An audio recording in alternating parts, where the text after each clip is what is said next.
know him, you don't know wrestling. This man has held 6 different belts. The only team to win all 3 major belts. The Crockett Cup, this man's a legend in sport. How am I not going to like this guy, right? He knows everything. Now, I want to ask you. Welcome to another edition of Hero TV. We're here at the Comcast studios with my co-host Paul Myers. Tonight we have a very special guest, James Finn Garner, New York Times bestselling author. Yeah, hi, that's me. That's a newspaper in New York. Well, it's a newspaper in New York that puts out a bestseller list, and you were on it, my friend. You bet, man. But before you were on the bestseller list, or leading up to the bestseller list, how did you get started? I moved to Chicago after college and tried to write for a while, and then I took some improv classes. And I found that getting up on stage and doing stupid things in front of people really helped the creative process. No one died, mostly, and a lot of my material that I've used and recycled, let's say, over the past years did come from performing.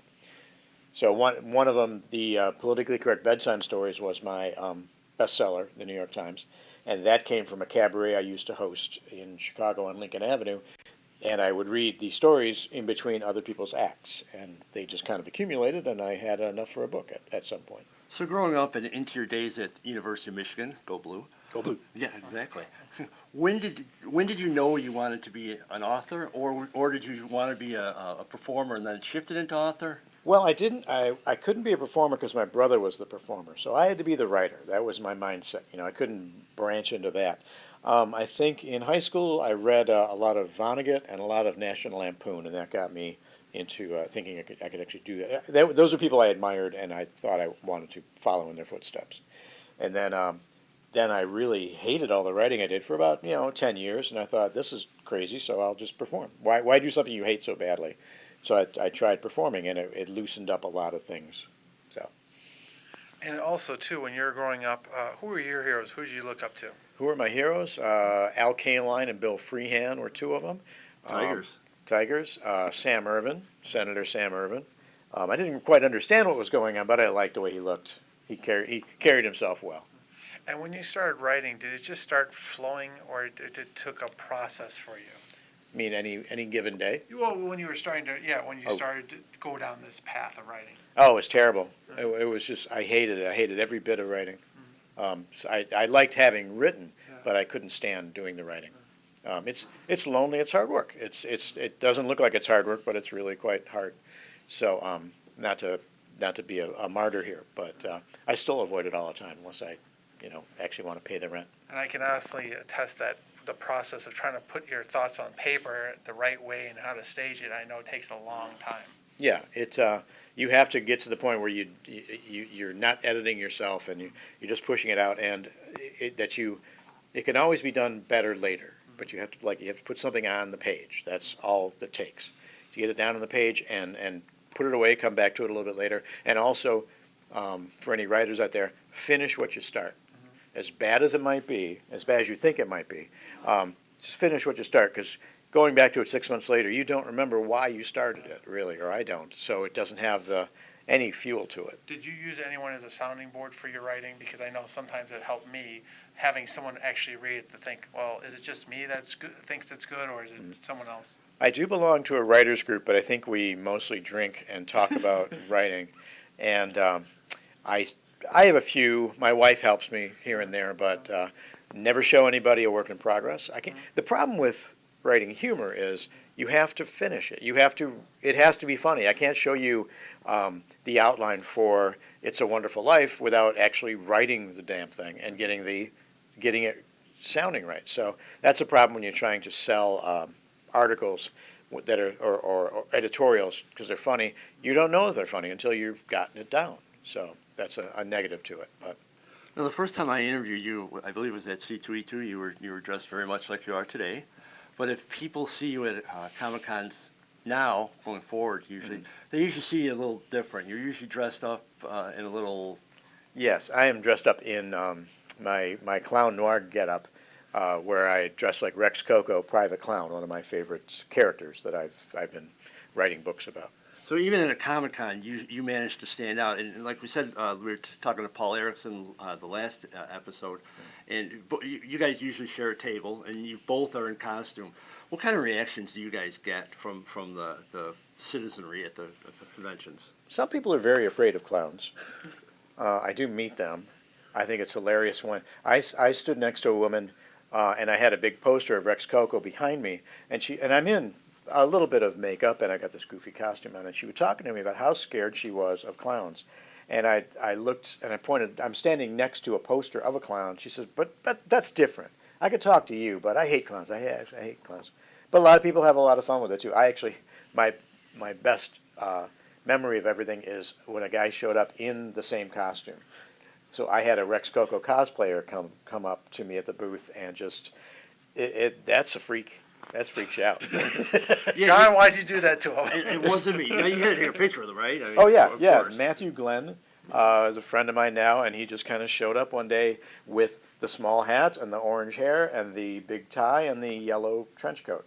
Now, for the uninitiated, what exactly is clown noir? Clown noir is taking the world of mysteries and Sam Spade and Philip Marlowe and filling them with washed-up circus people.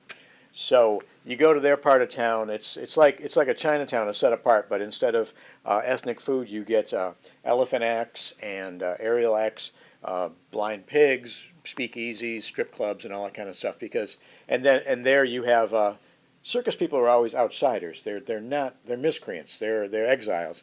And so to play with that, the friction with the regular society is where the stories come from. And I get to use circus history and superstitions and all their lingo, which is the most fun, because if you mix up gangster lingo and clown lingo, it just kind of is ridiculous. And I thrive on ridiculous. With everything, I'm still thinking of going up to the C2E2 and seeing you dressed as a clown and freaking all these people out. Because I think there's more people there dressed differently than just a clown. Well, people, people say, I'm afraid of clowns, and I'll be standing there, and 5 jokers will walk by, and I'll say, the Joker blew up a damn hospital. I didn't do anything like that, But no, he's the Joker. That's cool. It's fine. Yeah.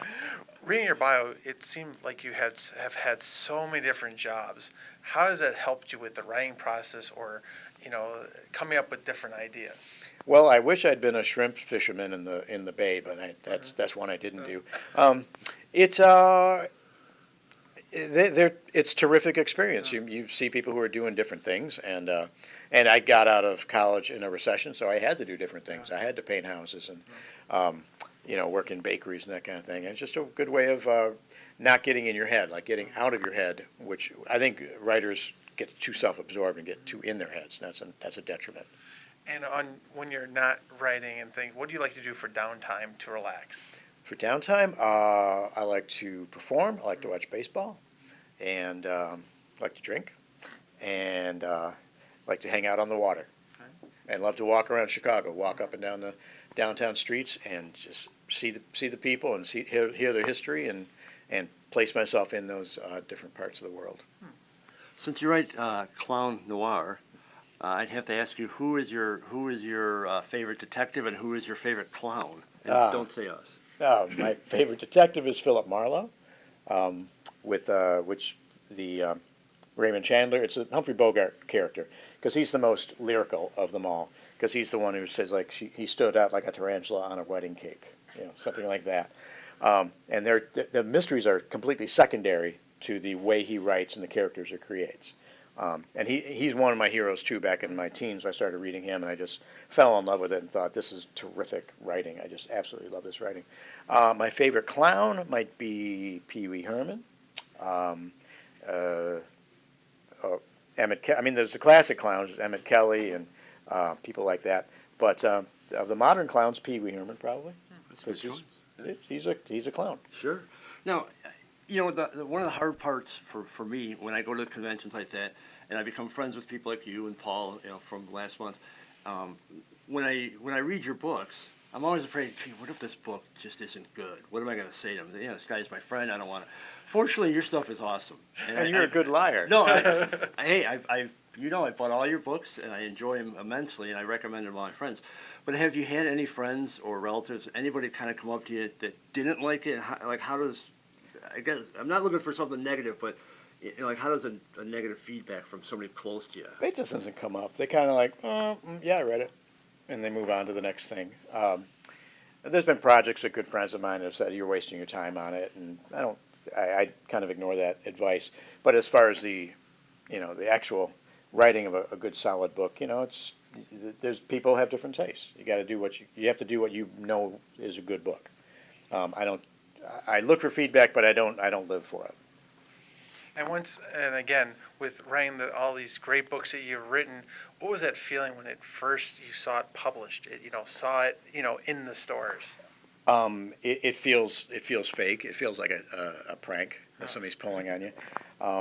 The politically correct bedtime stories came out in '94, and it came out. It wasn't any big deal for anybody. It was they had 20,000 press run, and then they had a excerpt printed in Playboy, so I get an extra 10,000 in the print run, and then it kept growing and growing, and then within like 6 weeks, the day that we were having a party at my house, we get news that it hit the New York Times list, and I thought it was fake. It was just, and I thought it was always like, oh, it's gonna stop because I'm Irish and I don't have much optimism in life, I always thought, and when it hit #1 in the New York Times, literally my first thought was, well, no place to go but down.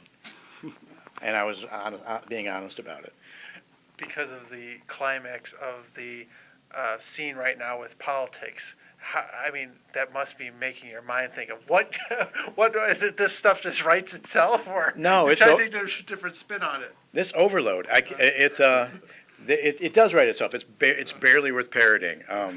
I'm not that political a writer, and now I'm just as a citizen appreciating what it means. I am contributing to a magazine or two that's current, and soon they'll have they have a new project from the American Bystander, which is the name of the magazine, is the Trump KGB file. So we are kicking some ideas into that. One of their videos online is the auditions for the tape, for the videotape, the famous tape that I won't mention because this is local cable. Can't talk about that kind of thing. But well, we cannot. Not many of us can honestly say that we're in Playboy, but I got to see the offices, and that was a slick deal. Michigan Avenue. Yeah. Yeah, I did as well back in the day. Yeah, and there's artwork on every corner. There's just Ed Paschke artwork. It's beautiful. It was a beautiful office, and I said, I got some manuscript to look over, not galleys. I got the galleys to look over, and they said, "We'll send a messenger over for him." I said, "No, you won't. I'm walking over." And I got to go up to the 20th floor, or whatever it was, and walk around. It was slick. But you also did the talk show circuit a little bit back then. Yeah. What would you say was your most unusual or coolest experience because of that? I got to meet G. Gordon Liddy. That was great. So I actually get to meet G. Gordon Liddy and Ollie North in the same year. So I met two guys who subverted the Constitution, which is fine. And who were some other ones? Was in Paris for something, and I met Spike Lee, and we were and they were talking at us in French, and we didn't know what was going on. We were on the we were on the show, and the guy before us, they made him read the weather or something like that. Like he was an author in France, they made him read the weather. So we didn't know what we were going to have to do when we go on, and we just yap, and move on from it. And what advice would you give to young aspiring writers? Keep writing. Find the things you like, and follow those and write them, and also read them out loud. I think so much writing is about rhythm and word choice and conveying ideas that you have to read it out loud. If you read it out loud, you know it clunks. You'll know where the dead spots are. You'll know when you're boring yourself, you're going to be boring somebody else. So once you've read it, find a way to read it out loud, and maybe even share that with people by reading it out loud. I do many live lit things now. I do reading in front of audiences, and I just feel it like cuts away some of the dead wood, makes you more focused and right to the point, and I think that's really invaluable. And we'll be right back with more of Hero Television. Hi, this is Paul Erickson, the nerd parodist author of The Wobbit Parody and Jar Jar Wars, reminding you to watch Hero TV. Welcome back to Hero Television. I'm your host, P.L. Myers, along with Johngy. We're here with author, best-selling Times author on the New York's best-selling list, James Garner. Thank you very much for coming by the studios here. And for the authors that look up to you, but who do you like to read? I like to read Rebecca Mackay. I like to read Michael Chabon quite a bit, and Christopher Moore. I think my favorites, right, like of the authors currently writing. Paul Erickson. And Paul Erickson, nerd parodist, who wrote The Wobbit and The Super Friends of the Ring. Okay, there's a plug right there. But the thing is that what makes his, as a authors that you get together and talk, what makes his writing different than others that you've read? I like writing that gets to the point. It's not too heavy-handed. I like simple words. I like dirty jokes. You know, it's the whole package. You know. So when authors get together with a few cocktails, it must be a fun time. Well, we just did that this past weekend. We all the writers I know went back to Michigan, and we kept saying, "Hey, I've got a new cocktail." "Oh, so do I." So we had 3 or 4 cocktails at night and watched Eat My Dust was our big movie. And what's the favorite cocktail of the authors? I vote for a Sazerac. Okay. Anything with rye works. Sazerac's, Manhattans, and Torontos, I think, were the winners. I've heard at some of the conventions you might actually have a beverage or two in hiding, but I've never actually tasted one. Well, the problem at McCormick Place, when you do that, you have to have a union guy pour it for you. But if you got the guy, it'll work. Now, I was joking. I did mention, I whispered in your ear, Paul Erickson. The reason, you guys are pretty good friends, and you usually show up at conventions together. What do you think the advantages or disadvantages of sharing a booth with another person, especially with a friend? Well, you can tag team back and forth. Paul has a problem when he sees people. He doesn't recognize whether they're Star Wars fans or not, even if they have the tattoos like Darth Maul. He'll just think they're like dark complexioned. And I'm like, no, Paul, this guy likes Star Wars. Sell him the book, and then we kind of trade off that way. The funniest thing at the conventions is the people who don't look up from their work. I mean, I know there's introverts in this field and stuff like that, but there's a lot worse things than talking to somebody and having them like your work and compliment your work. So I never understood why people are like, they put their headphones on and they work all day and people just walk by. Paul and I grab people, we interact, we play games, we play Plinko and hacky sack with them and whatever, just because, why not? I'm there just trying to have some fun. No, it's absolutely true. I've interviewed a lot of people at the conventions, and a lot of them, it's like pulling teeth. And you guys are 2 of the most entertaining for me and for the average fan there. Yeah, it's just if that helps us sell a book, fine. If we just take a photo of people, that's fine too. It's a way of looking at the long game of trying to get books, trying to make books people want to buy and look forward to seeing you. That's a good. I want to sell books. That's speaking of selling books, so this is one of your books of Rex Koko. So where do you see Rex Koko going? How far could the series go? I have books 4 and 5 plotted out in my mind. Got a short story coming up in a magazine soon. The book 4 is coming up now this year. It's going to be called Notoriousness, which will follow Honk Honk My Darling is book number 1. Then there was Double Indignity and The Wet Nose of Danger and Notoriousness, and then after that would be The Whistling Roustabout. And for all the writers out there, I had that idea 5 years ago, and I don't know what the story is at all, but that's the title. So that's inspiration or desperation or both. Hey, either one of them works. When it works. As generations change, sometimes, in depth of people reading books and things, is it sometimes hard to connect with the younger generation readers because it's all they want to, it's like interactive and all these things. Is it hard to connect with them sometimes? It's not hard with what I do. I mean, I do short, humorous pieces, and I'm on Instagram and Twitter, and I get fan mail from people who are 15. They still enjoy politically correct bedtime stories. It really speaks to them in a lot of ways. And I get tons of fan mail from people who are teenagers, young adults, and I like meeting them online. I mean, I like sending them photos. I do an audio book. I do a podcast for Honk Honk My Darling. I did this as a podcast per episode, and it's just like, you have to plan your day out, but it's a lot of fun. They like to read and they like to interact. And with all your success, the books and everything that you've gotten feedback by, what keeps you motivated? Because there are the good days, and then there's also the days that you're like, why am I keep doing this sometimes? To keep motivated just because it's what I want to do. I'm pretty unemployable by this point. And I think I have a real, I have a possessiveness to the stories and to my work and to the stories I haven't concocted yet. It's like, these are my stories. I want Rex Koko to be in everybody's hands worldwide because I think it's worthwhile. And there's plenty of down days. January and February right now, it's like really, it's hard to get up and get motivated. But you know, it's a job. You know, you got to get up and do it. And other than Rex Koko, extending the series on Rex Koko, is there anything else cooking in your mind of future stuff non-clown noir related? I'm doing the audiobooks for the PC bedtime stories and PC holiday stories because I'm doing those in my basement. So I stapled some comforters to the ceiling to soundproof it, and you know, just making it look really like Okies live in my basement. So that's been fun, and to keep working on. I have a comic book company a friend started. I've got some stories coming up in one of their collections. Just anything new, you know, anything I feel like doing. A parody of Edgar Allan Poe coming up in one of those comic magazines. Oh, in comic book form. Yes. Nice. In comic book form. Now you don't draw.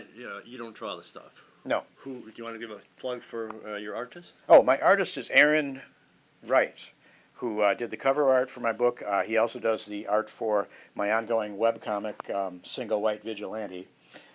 So it's like, if you want kids to read, kids like webcomics, and they like middle-aged men worrying about their life choices. That's what Single White Vigilante is all about.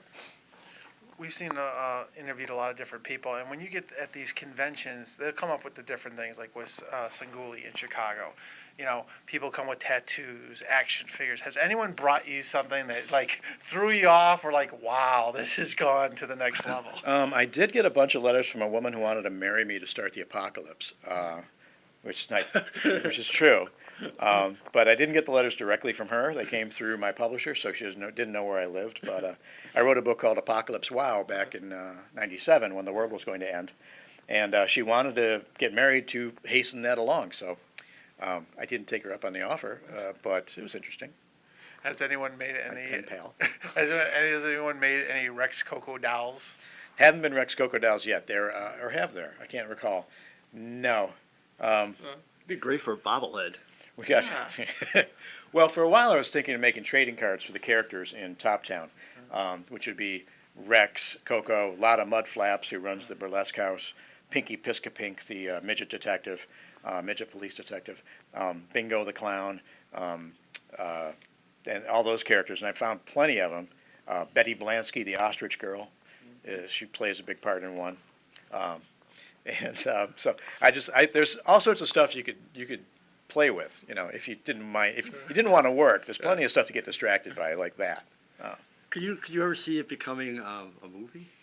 We have off and on worked with people to make it a movie, and or a television miniseries. One was animated. It didn't come to fruition, but people liked it, and we got along the ways, and for different reasons it fell apart. But it's still in the potential. Still in the potential. We're hoping, because again, I am a big fan. I'm a big fan of the Rex Koko series. You would love to live in Top Town. I could just see you. I would love to live in Top Town. I gotta see a character. I think you're just plugging to get a character in the book. Yeah, who would you be? What kind of concession would you run if you were in Top Town? It would have to be something goofy. Mm-hmm. It couldn't be anything serious. I don't know. Maybe I would sell some sort of tchotchkes. You could do that. I could be like the merch stand at the circus. Yep, you could John sell, G at the merch stand. Yeah, yeah. why not? You could sell. They used to sell chameleons. You could be the bug man. That's what they used to call him. The bug I've been called worse. I'm looking forward to that. Or could you run the monkey hostel? Yeah, if you saw where I used to work, sure. The staff I had there, absolutely. I think I've already done that. We'll get you a slicker and an umbrella, and you'll be all set. Besides those projects, I don't even know where to go. I don't even know. I'm just waiting to go. I'm just waiting to see you in Clown Town going. Just Yep. See your what happened, imagination John? is going. I want to be in Top Town. Here I am. Here I am. Just as long as Jar Jar Binks isn't in Clown Town, that's all that matters. Now you're merging the world. Oh, man. there you go. We have too much fun. I know, but with going back to the political side, have you gotten feedback from other people that are in power going, hey, I liked it or I didn't like it? I did get a letter from Bill Clinton, if that counts. a handwritten letter Wow. soon after the book came out, and he said, Hillary and I gave copies to friends. It's hilarious. It's like, really? That's And that, impressive. again, it feels like a prank. It feels like you check your friends. And I took that to the framing shop, and I was all proud of it. I had to slide it out. We were choosing the background, and we were choosing the frame. Then I got the letter out, and I showed it to him, and, Bill Clinton said, yeah, okay, this is the frame most people get for this kind of letter. Ouch. Okay, so I think he was Irish, just like my mom. When my mom said, oh, we don't have to tell you how proud we are of you, she meant it. Well, we're proud of you. Thank you, Johnson. And do you see, because of the land right now of the political scene, do you see doing some more bedside ones? It's possible. I'm talking to a publisher in Britain. I just released PC Pinocchio, in which Pinocchio is looking for, he's the woke wooden wonder of our times, as I refer to him. And he's looking for his inner tree, going through lots of adventures. So we might resurrect another book that way. It's still going strong. People still get upset about it or still endorse it. So that surprises me. Like, we're still fighting these things. It's like, wait, so being a jerk is not a political statement? I can't do that anymore? What's that about? Now, do these ideas just pop in your head when you're sleeping? Do they pop in, and then if you wake up with that, do you immediately start writing something down so you don't forget it? Sure, I do that. No, I don't. I have to hunt my ideas down and kill them. I mean, they sometimes they come to me when I'm driving, probably the most when I'm driving. That's when I'd sort out. These mysteries have tons and tons of knots in them, and I don't know. I look at two things, and that has to happen, but I don't know how. But driving in the car will kind of connect those things, And before we finish, we have to get out. Where could people find out information about you? Go to my webpage, jamesfinngarner.com. It's got all the stuff I'm doing right now, and or follow me on Instagram, and that'll show you where to go for Single White Vigilante, the Justice Regret Cocktail with Swords, and the new books, and the new audiobooks and all the fun stuff coming up. Well, we definitely appreciate your time. Thank you for stopping by at the Comcast studios, and it was an interesting look at the world of writing and satire, and we definitely appreciate your time today. Oh, thank you. It was great to come. Thank you, sir. All right, we'll back with more of Hero Television. Now, there's a reason why the two of you are here together. I saw it when you did the big reveal. I've never seen anyone so excited in my life, and I'm talking about you and you. I was a little excited too, though. So can you tell us a little bit about what you guys are doing? Okay, so we're going to be moving out of our apartments and into a van, not down by the river, but basically we're going to be traveling around the country, sort of documenting the skate scene, and we're going to be just featuring different skaters of all different walks of life. Roller derby and roller skating tends to find people in times of transition, whether it be a divorce, weight loss, moving to a new city. Skates are freedom, and we just want to interview these people who have been affected by roller skating in a positive way. For example, we have a friend that's in Roswell, New Mexico that we plan to visit who had breast cancer, and she skated, and I'm not saying skating cured her, but, having that sort of outlet of freedom really helps a lot. Now, you kind of glossed over it. You're going to be living in a van. It hasn't settled in yet. Yeah, it really hasn't sunk in. Yeah, it depends on how big the van is. Have you seen those luxury Well, vans lately? I've seen the process. You guys got to follow these guys online because they are documenting the process. You got a conversion van, and you've stripped it down, and you're going to make it your little home. Yes. We got a Ford 1990 Club Wagon. It's as old as I am, and I'm so excited for that because I'm running okay, so the van's got to be running okay, right? Yeah.